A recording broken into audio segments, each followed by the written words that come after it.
하나님께서 세우신 여러분 가정들을 주의 이름으로 사랑하고 축복합니다. 예, 하나님이 가정은 아름다운 사회, 아름다운 천국으로 허락하신 거예요. 그래서 두 부부가 만나서 기초가 되어 가정을 이끌어 갑니다. 오늘 성도가 지킬 덕목에 대해서 함께 말씀의 은혜를 나누고자 합니다. 행복하고 건강한 가정을 세워나가기 위해 지켜야 할 덕목들, 아내에게 남편에게 각자에게 주어졌고 자녀들에게도 주어져 있습니다. 윤리에 대해서 부부간의 사랑과 복종과 친자간의 순종과 이해에 대해 한번 살펴보겠습니다.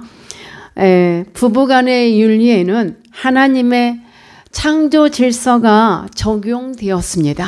하나님의 창조 질서에 의해서 이와 같이 말씀들을 언급하고 계십니다.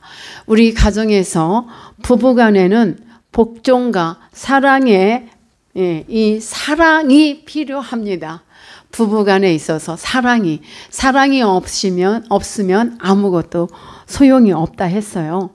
그런데 여러분, 고대 사회에서는 아내는 남편에게 종속된 그런 존재 같았습니다.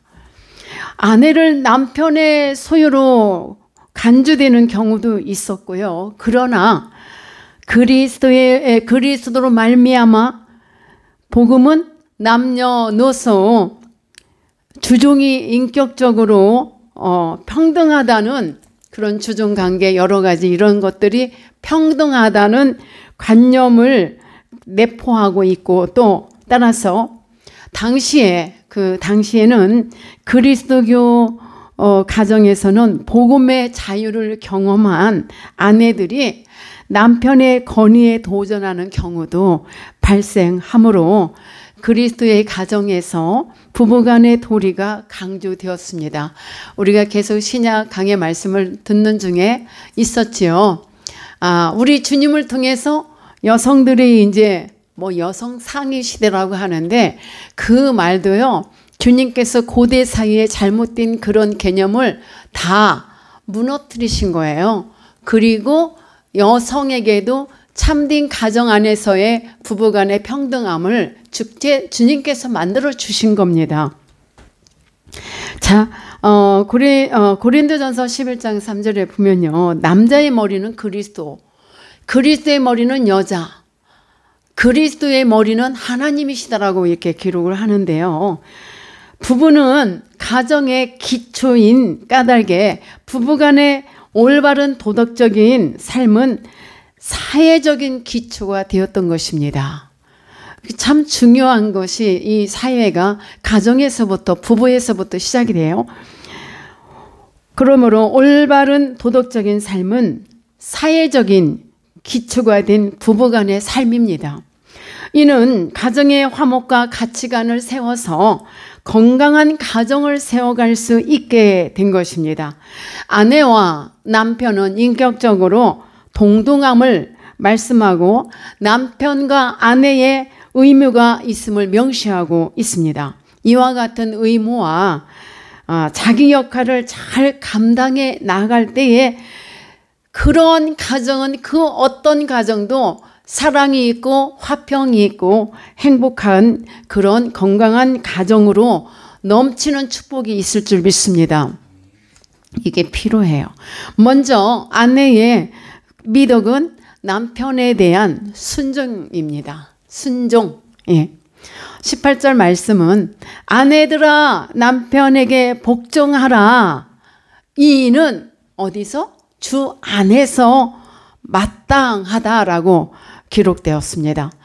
또 에베소 5장 22절에도 보면요, 아내들에게 복종하는 것은 복종할 때에 어떻게 하냐, 주님께 하듯 하라, 이런 말씀을 하고 있습니다. 사랑하는 여러분, 여기까지만 알고 있는 분들이 참 많아서 문제가 되는데요. 특히 남성 여러분들이시요. 자, 오늘 집중해서 잘 들으시고요. 실천하시면 여러분의 복이 될 줄 믿습니다. 그럼 행복한 가정이 될 것입니다. 사도 바울은요, 이전까지 거듭난 성도의 내면에 대해 언급한 후에 구체적으로 이를 확정하여 가정의 윤리를 언급하면서 먼저 아내의 도리에 대해서 이렇게 말씀하고 있는데요. 이 말씀은 얼핏 보면은 마치 가부장적인 자세에서 아내의 일방적 그 굴종을 명령하는 것처럼 보여졌어요. 그죠? 아내들에게. 그러나 그래서 여기서 많은 사람들이 오해를 사고 있었습니다. 여성분들에게는 이 말이 이해가 다 안 돼서 조금 서운했을 거예요. 주님이 이 모든 일들을 이렇게 사도 바울을 통해서 말씀으로 풀어가는데요. 남성 여러분들이 잘 깨우쳐야 돼요. 누군가가 아내들이여 남편에게 복종하라 했더니 툭 하면은 복종하라 이런데요. 남편이 아내에게. 오해예요. 잘 듣고 말씀을 실천하시는 여러분 되시길 축복합니다. 자, 굴종을 명령하는 것처럼 보여졌어요. 하지만 이 말씀을 오늘 우리의 시점, 즉 봉건적인 그런 유교적 구습에 대한 비판적인 시각과 서구의 여성 해방과 같은 자유적인 입장에서 일방적으로 바라본 데에서 온 잘못된 견해, 잘못된 오해일 뿐입니다. 성경은 주 안에서는 남자나 여자나 자유인이나 종이나 아무런 차별이 없으며 라고 하십니다. 그리고 동등하다는 말씀을 하고 있어요. 분명히 동등하다라고 이렇게 선언하고 있는 사도 바울이 유교적인 가부장적 입장에서 이러한 말씀을 하는 것이 아님을 분명히 말씀했습니다.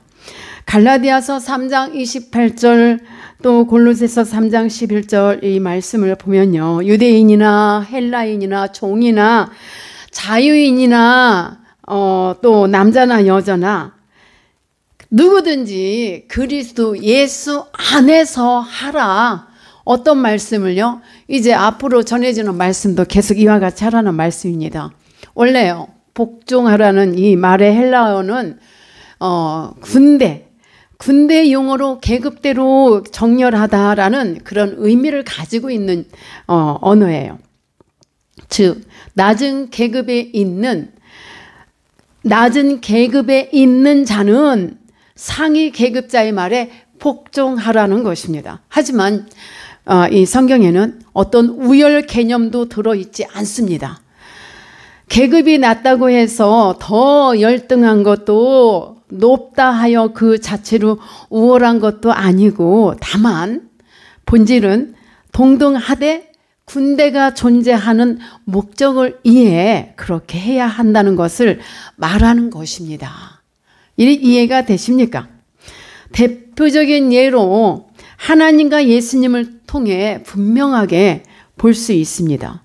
그리스도께서는 본질적으로 자신을 낮춰 하나님 아버지와 동등하셨으나 자발적으로 자신을 낮춰서 하나님께 복종하신 것입니다. 동등하신 본으로서 육신의 몸으로 이 땅에 오시고 빌립보서 2장 6절을 보십시오. 그는 근본 하나님의 본체시나 하나님과 동등됨을 취할 것으로 여기지 아니하시고 라고 했습니다. 빌립보서 2장 8절에는요.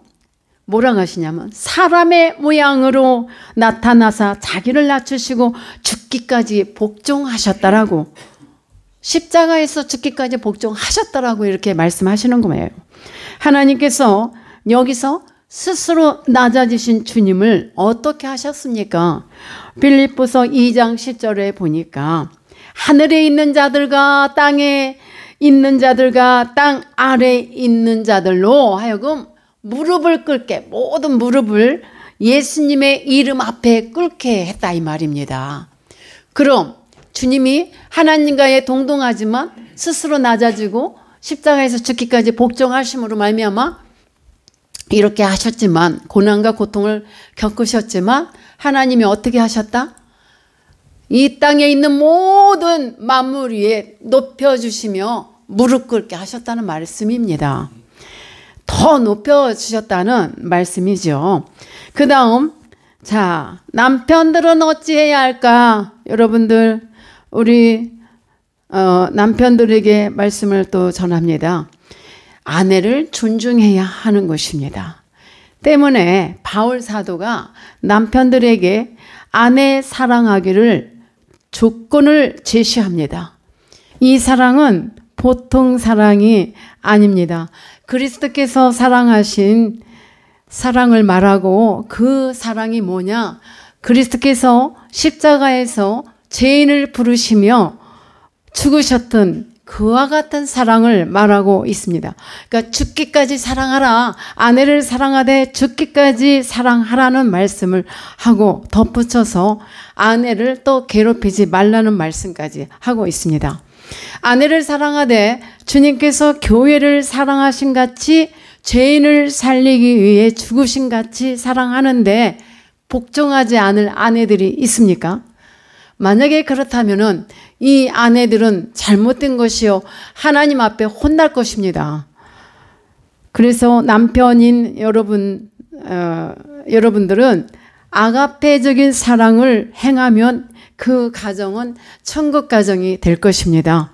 물론 아가페적인 사랑은 하나님만이 하실 수 있는 사랑입니다. 신적인 사랑을 말하고 있는데, 그런 신적인 사랑을 우리 남편들에게 지금 사도 바울을 통해서 주님의 말씀을 전송하고 있는 것입니다. 19절에서 말씀하는 이 사랑은 단순한 사랑이 아닙니다. 에베소서 5장 25절의 말씀을 우리 남편들이 읽어보시면 너무 좋을 것 같아요. 자, 남편들아, 아내 사랑하기를 그리스도께서 교회를 사랑하시고 그 교회를 위하여 자신을 주신 같이 하라. 이와 같은 그 사랑을 하라는 말씀이 에베소서 5장 22절로 25절까지의 말씀인데요. 이 말씀 여러분들 꼭 읽어보시길 바랍니다.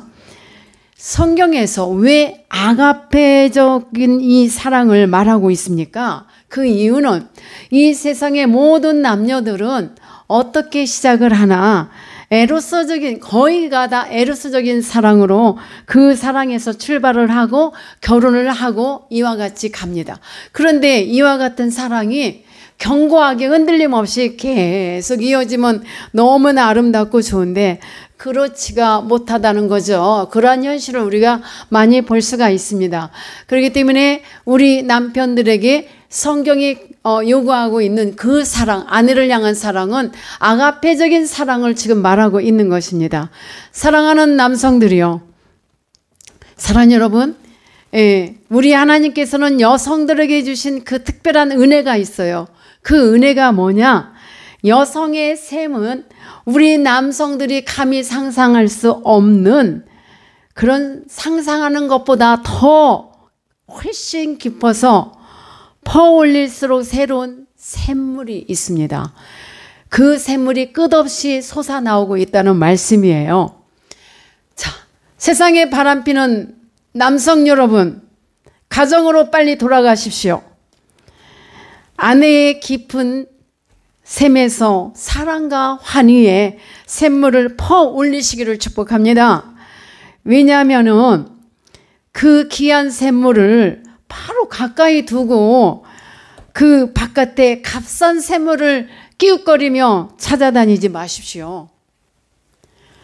함부로 다른 여자 손도 만지지도 말고, 여성도 마찬가지고요. 함부로 마음에 어떤 잘못된 생각만 해도 음욕을 품는 자라고 성경은 분명히 말하고 있습니다.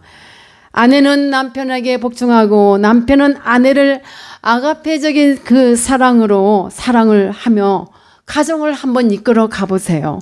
그러면 그 가정이 잘못될 일도 없고 찢어질 일도 없고 깨어질 일이 없습니다.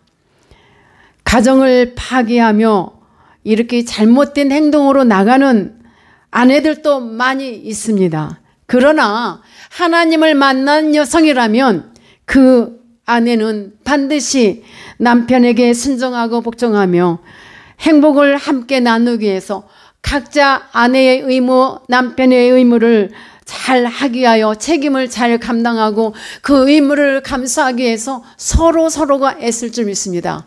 서로가 애씀이 없으면 혼자는 이끌어갈 수가 없어요. 종이 한 장도 맞들면 백지장도 맞들면 가볍다고 했는데 하물며 이 사랑의 마음을 품고 같이 가정을 행복하게 만들어가기 위해서 힘쓰고 애쓴다면 여러분들 가정은 분명히 건강하고 행복한 가정이 되리라 믿습니다. 한번 지금부터 실천해 보세요. 자기의 의무를 다하고 책임을 다해서 내가 만들어 가려고 애써야만 하는 것이 마땅합니다. 그런 마음으로만 살아가 보세요. 그럼 우리 가정은 비바람이 몰아친다고 해도 흔들림이 없이 건강하고 그런 행복한 가정이 되리라 믿습니다. 그리고 여러분, 우리가 말 한마디가 참 중요한데요. 우리나라 속담에도 말 한마디에 천냥빛을 갚는다는 말이 있습니다. 이 말 한마디는, 남편의 따뜻한 말 한마디는 여성에게, 아내에게 보약이라 합니다. 그렇다면 아내의 따뜻한 그 말 한마디는 남편에게 힘이 솟아나는 그러한 힘과 용기를 준다고 합니다. 그래서 여러분들은 19절에서 말하는 아내를 향해 아내를 사랑할 것을 남성들에게 이렇게 말하고 있는데, 여기에서 괴롭히지 말라 하는 말씀은 무엇이냐?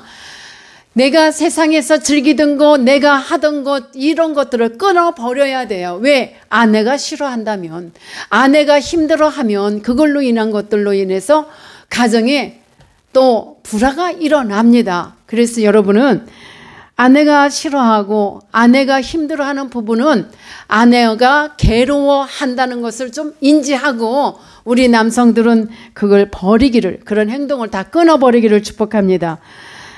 헬라어의 의미로는 원래 이 괴롭히다는 말이 무슨 말이냐면 쓴 경험을 주다라는 거예요. 아내에게, 사랑하는 아내에게 쓴 경험을 자꾸 만들어 줄 거예요? 왜 대답들 안 하세요? 괴롭히지 말라고 했으니까 쓴 경험을 자꾸 갖다 주지 마시기 바랍니다. 자, 재밌는 얘기입니다. 태초에 하나님이 아담을 만드셨죠. 그런데 아담은 처음부터 혼자 살았어요. 혼자 살았는데 이 아담의 날마다 하나님 앞에 나 너무 외롭다, 너무 외롭다 투덜투덜하니까 하나님이 어느 날 아담의 갈비뼈에서 여자를 만드셨어요. 그 여자가 누구라고요? 하와 할머니. 하와. 아담과 이브 할머니. 네, 만드셨는데, 자, 이렇게 만들어 놓으니까 이 아담이 막 기뻐서 껑충 뛰고 좋아가지고 이 자기 하와의 손을 붙잡고 꼭 붙잡고는 산속으로 들어가 버렸어요. 숲속으로 들어가 버렸어요. 그리고 며칠 후에 나타나서 피곤한 얼굴로 하나님 앞에 와서 불평을 합니다. 도저히 못 살겠어요. 이 아내가 내가 동쪽을 바라보면 서쪽을 바라보고 이렇게 괴로워서 언어도 통하지 않고 못 살겠다는 거예요. 사랑하는 여러분, 이 언어라는 것은 매우 중요해요. 언어를 통해서 부부간의 사랑을 만들어가고 가정을 이끌어가고 하는데 언어가 통하지 않으면 서로가 노력해야 할 필요가 있어요. 자, 이렇게 불평을 하니까 하나님께서 언어적인 존재로서 부부 생활을 이끌어 가야 되는데 대화도 안 통하고 뭐가 다 안 맞아. 왜 안 맞을까? 이게 정상인데 안 맞는 게 정상이에요, 여러분. 오해하지 말고 들으세요. 자, 그래서 하나님이 그러니? 그러면 너 혼자 살아. 하와 데려와. 하와 데려오고 옛날처럼 너는 혼자 살아라. 이제 갔어요. 이제 아담이 혼자 갔는데 또 며칠 후에 더 피곤하고 더 슬픈 얼굴로 이제 온 거예요. 왜 왔어 또? 왜 왔을까?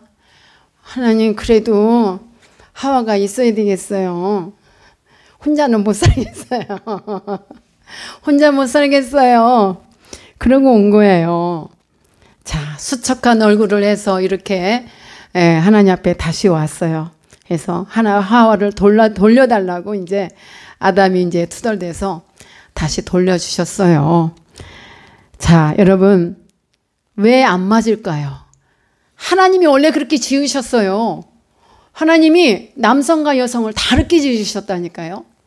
그래서 남성은 이성이 강해서 이성이 너무 강하다 보니까 교만할 수도 있어요. 근데 여성은 누구냐? 감성이 풍부해. 하나님이 그렇게 지으셨어요. 그러니까 남편도 품어가며 자녀도 품어가며 가는 거예요. 그래서 아들만 있는 집은, 아들이 둘 있는 집은 아들이 셋이라고 말하는 거예요. 그냥 하는 말이 아니야. 나는 아들이 셋이나 되는데. 이런 말을 하는 이유가 다르게 지으신 남성들, 하나님께서 이렇게 각자의 역할 분담을 하게끔 아내, 남편 이렇게 각자의 그런 역할을 하게끔 만들어 주셨습니다. 그럼에도 불구하고 요즘 보면은 여자가 남자 같고 남자가 여자 같고 이렇게 살면 얼마나 슬퍼요. 남자는 남자다워야 되고 여자는 여자다워야 돼요.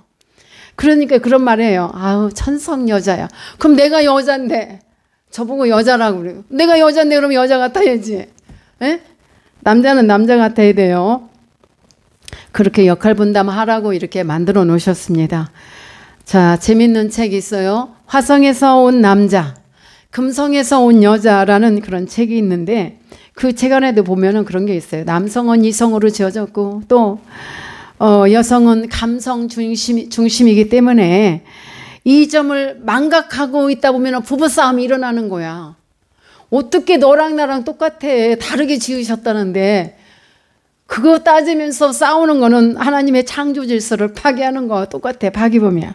그래서 여러분 그러한 말씀도 한번 생각도 하고 한번 도대체 여자는 누굴까 남자는 누굴까 하고 그 책도 한번 가서 보세요.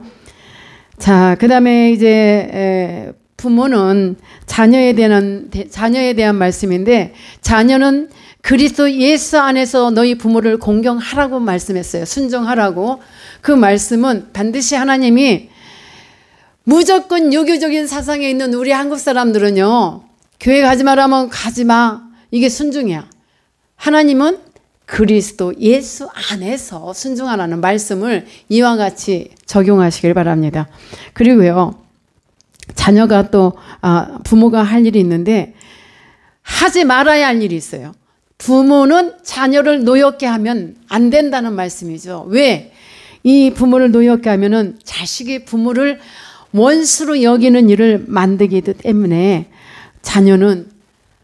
부모는 자녀를 온유함으로 사랑으로 말씀으로 훈육하고 양육해야 된다는 말씀입니다.